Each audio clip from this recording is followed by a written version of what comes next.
Pagbilan po. Ano po yon? Magkano po itong Crayola? 10 isa. Ay, isa nga pong Crayola, yung waluhan po. Yes, may bago na akong Crayola. May higit sa mga klase. Ano pa? Tsaka po yung ruler po. Magkano po to? 5 isa.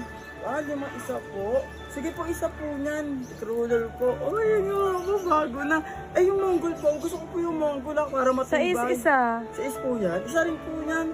Yay! May bago na akong lapis. Tsaka po pambura na rin. Kasi baka maputput agad. Di magkano po yan? 2 isa. Ay, sige po. Isa po na ito. At saka po, ito pa yung pang grade 2 po. Magkano po pa yung pang grade 2? 6. Tsaka po isa niyan. Sige po. Yay! Thank you. Magkano po lahat? 30 lang lahat. Okay, sige po. Tapos pagbilang nga po, magkano itong Crayola nyo?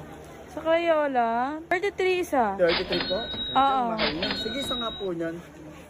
33. Tsaka po sa papel pang grade 2, te. Magkano yung papel pang grade 2? O, 15 isa. 15. Sige, isa na nga rin yan, te.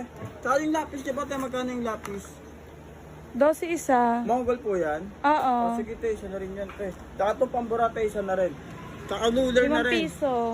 Ito yung ruler, magkano? 10. Tsaka isa na rin yan. Te, magkano po lahat? 75. 75? Yes. 75 na to. Sige, te. Ito na.